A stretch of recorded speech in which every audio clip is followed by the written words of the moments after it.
only came home to Robin one time and said, "Would you do this with me? Could we do some of the things that we're doing in 2 different conferences, men and women, and could we bring those together in the wrapping of marriage and in the idea of 2 people walking with God together?" And so a lot of alumni those first years, there was a lot of alumni from our events bringing their spouse, maybe who hadn't been. That was a big part of the beginnings of creating an environment for, it was small, 10, 12, 13 couples. What do you remember about the history of the Rendezvous and just remembering its beginnings? And Well, as I was remembering, I took it even back a step further and was remembering when you and I were engaged, and we were coming on staff at the time of a large organization. And we would meet with people to talk about joining our team. And so we sat with a lot of married couples, I remember, over the span of 6 to 8 months.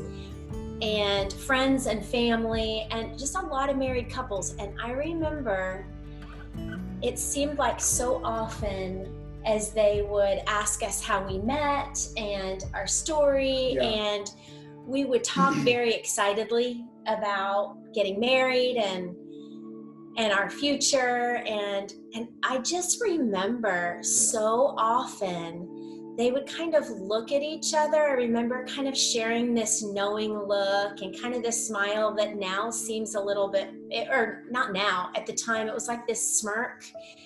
And they would say something along the lines of, we remember stepping into marriage so naively and thinking that everything was going to be great and this was going to be so perfect and so good, the best thing ever. And then reality sets in, and it just felt like they were mocking our hope almost, and our belief that this was going to be so good.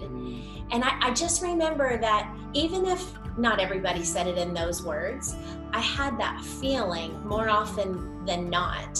And it just made such an impression on me and never left me. And I truly wish we had someone say to us, to speak to us, you were made for relationship. You were made for intimacy with God and with each other. Yeah. You were meant to experience connection and play and safety and delight together. And you were meant to have and to cultivate delight and honor for one another.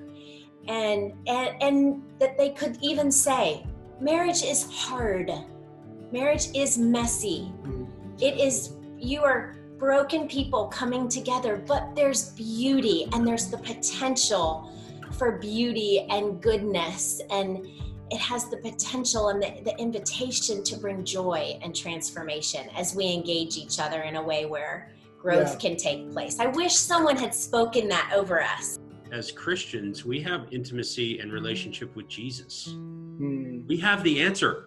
Why, as Christians, do we sit down with a young couple who's getting ready to get married and say, oh, just wait until you're 6 months in, and he's leaving his underwear on the floor, and come back and talk to us then. I mean, I get why you might go there, but really we have the answer. We have the hope. And so there's a truth, Robin, that there's an atmosphere of that even amongst Christian believers, and there's an atmosphere of